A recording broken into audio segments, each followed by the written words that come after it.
Laging pagod kahit sapat ang tulog? Madalas bang naiihi tuwing tamang gabi?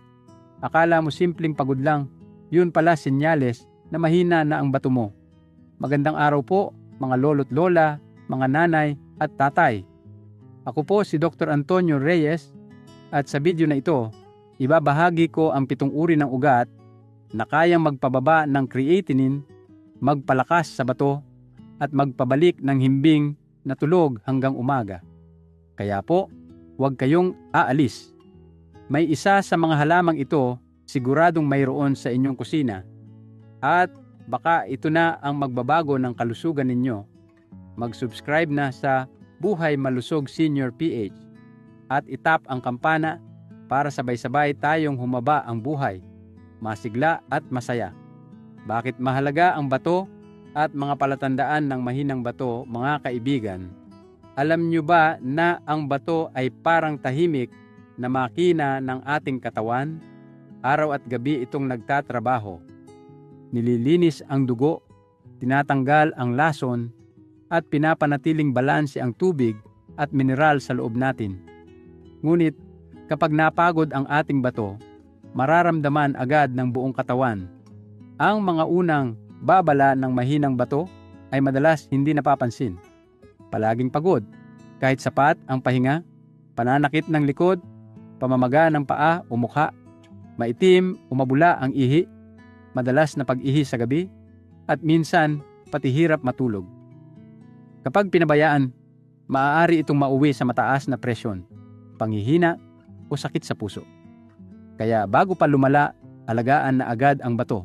Dahil kapag ito'y malusog, magaan ang katawan, malinaw ang isip, at mahimbing ang tulog. Karaniwang pagkakamali, agad sa mahal na gamot, limot ang likas na pagkain. Marami sa ating mga lolo't lola, kapag nalaman na humihina ang bato, agad naghahanap ng mahal na gamot o food supplement. Umaasang gagaling agad. Ngunit madalas, nakalilimutan natin na ang tunay na lunas ay nagsisimula sa kusina, sa mga pagkaing likas, mura, at abot kamay. Ang kalikasan mismo ang nagbigay sa atin ng mga ugat, gulay, at prutas na kayang tumulong sa bato araw-araw. Hindi kailangang gumastos ng malaki, kailangan lang kumain ng tama at regular.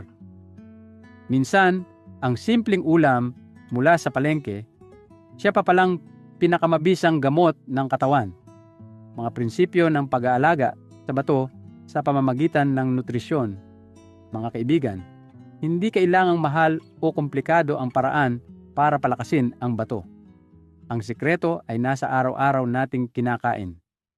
Una, bawasan ang alat at pagkaing sobrang protina upang hindi mapagod ang bato sa pag-filter ng dugo.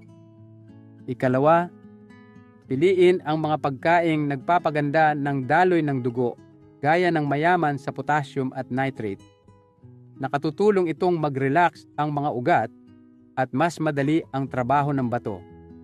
Ikatlo, dagdagan ang pagkain ng may antioxidant tulad ng mga kulay lila, pula o berdeng gulay. Pinoprotektahan nito ang mga selula ng bato laban sa pagtanda at pamamaga. At ika-4, kontrolin ang asukal sa dugo sa pamamagitan ng mga pagkaing may fiber.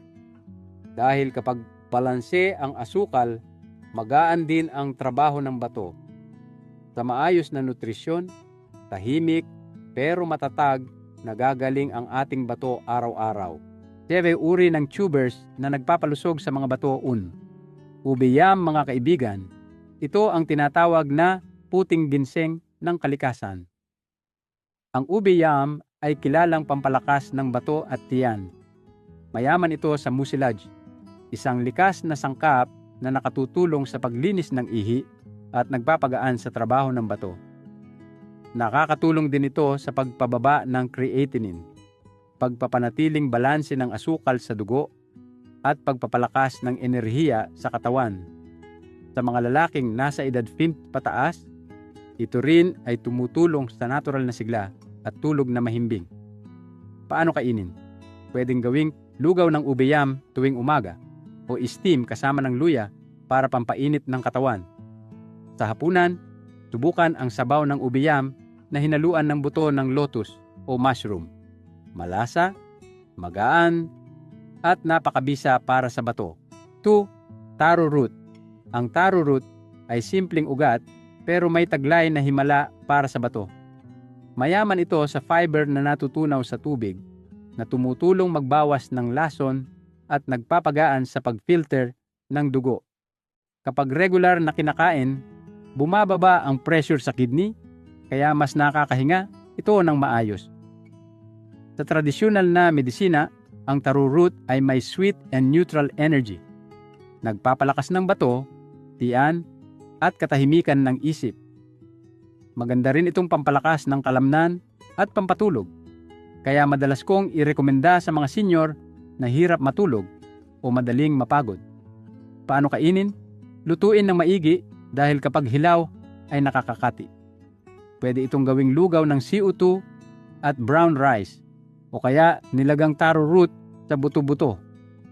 Murang-mura, madaling hanapin, pero napakalaki ng tulong sa kalusugan ng bato. 3. Lotus root. Ang lotus root ay hindi lang maganda sa mata. Ito ay banayad na gamot para sa bato at dugo. Mayaman ito sa potassium at iron, mga mineral na tumutulong sa pagdaloy ng dugo at pagkontrol ng presyon. Kapag maayos ang daloy ng dugo, mas madali sa bato ang maglinis ng katawan. Pinapatibay din ng lotus root ang immune system at nakatutulong sa mga madalas maghihi sa gabi o madaling mapagod. Paano kainin? Pwede itong ihalo sa sabaw na may buto ng lotus o nilagang kiusen na may baboy o manok. Sa mga araw na mainit, subukan ang salad ng nilagang lotus root at pipino, pampalamig at pampalusog sa dugo.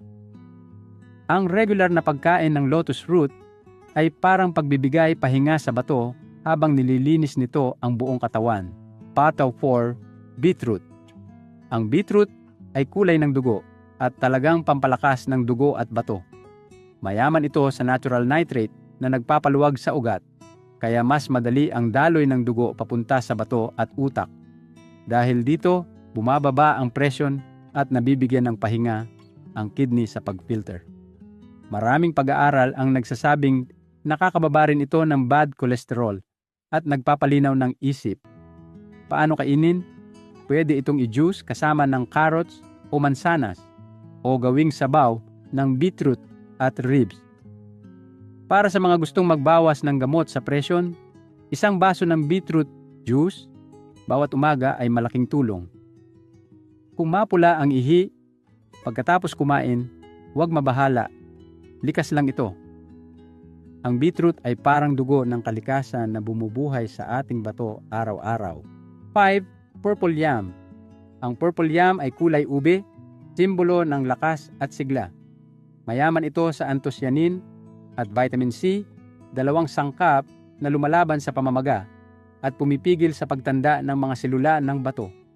Sa mga taong may diabetes o mataas na presyon, napakahalaga nito dahil nakatutulong sa blood sugar balance at anti-inflammatory effect. Kaya kung gusto mong protektahan ang bato mula sa silent damage, ito ang sagot.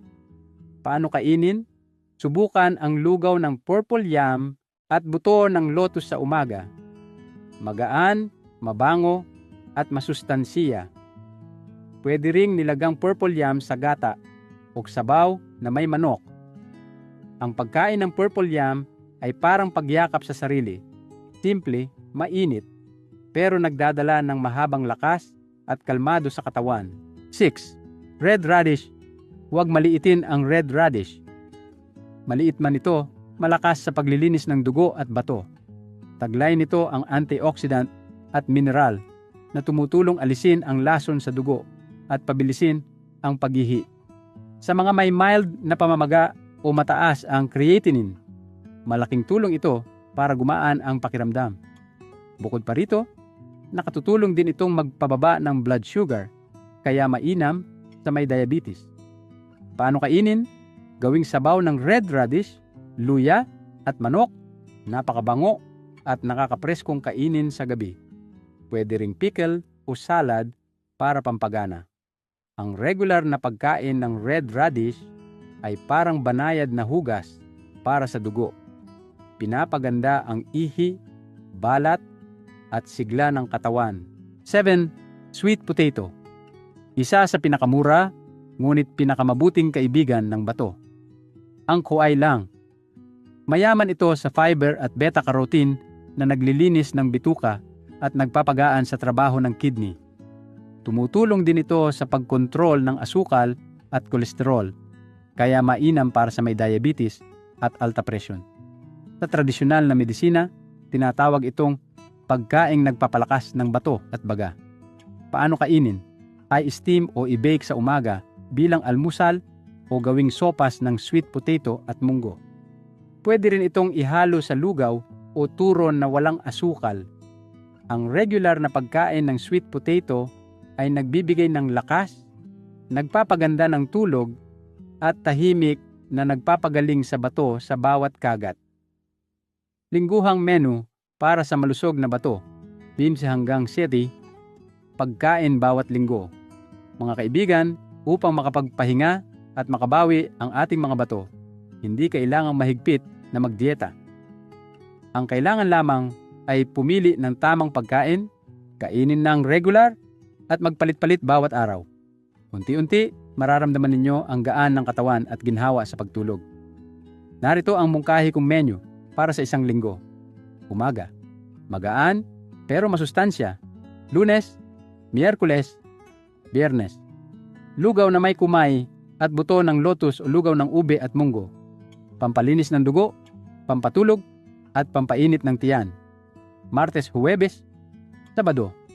Nilagang kamote o inihaw na kamote kasabay ng saging o nilagang itlog. Nakakatagal ng busog at nakakatulong magpababa ng asukal. Tanghali, magaan, mababa sa alat, pamparelax ng bato. 2 beses sa isang linggo, sinigang na may ugat ng lotus at buto-buto. 1 beses, sopas ng beetroot, carrots at luya.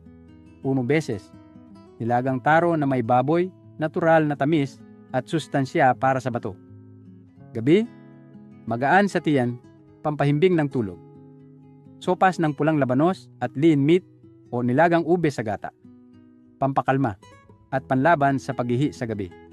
Paalala, uminom ng 1.2 litro ng tubig bawat araw, maliban kung ipinagbawal ng doktor. Iwasan ang sobrang alat o matamis. Sa loob ng 3-4 na linggo, mapapansin nyo mas mahimbing ang tulog, mas kaunti ang pag-ihi sa gabi, at mas maliwanag ang kutis at isipan. Mga paalala sa kaligtasan para sa may mga sakit na kasabay. Mga kaibigan, bagaman mabubuti ang mga ugat na ito, huwag sosobrahan. Ang may malubhang sakit sa bato ay kailangang bantayan ang potassium, lalo na mula sa lotus root at beetroot, upang maiwasan ang sobrang potassium sa dugo. Para sa may diabetes, kumain lamang ng nilaga o steam, huwag maglagay ng asukal. Kung ikaw ay madaling ma-allergy o mamaga ang tiyan, subukan muna ng kaunti. At tandaan, ito ay pantulong na pagkain, hindi kapalit ng gamot. Magpatingin pa rin sa doktor ng regular. Mga kaibigan, ang 7 uri ng ugat na ito ay tunay na biyaya ng kalikasan para sa ating mga bato. Tumutulong sa mahimbing na tulog, mas kaunting pag-ihi sa gabi, balanseng asukal sa dugo, at malinaw na isipan araw-araw. Magsimula tayo sa simpleng pagkain dahil bawat subo ay pahinga at paggaling para sa ating bato. Kung nakatulong sa inyo ang video na ito, mag-subscribe po sa Buhay Malusog Senior PH at itap ang kampana para sa mga bagong kaalaman. At huwag kalimutang magkomento ng Marok Wutsu bilang tanda ng inyong suporta at pagmamahal sa ating komunidad.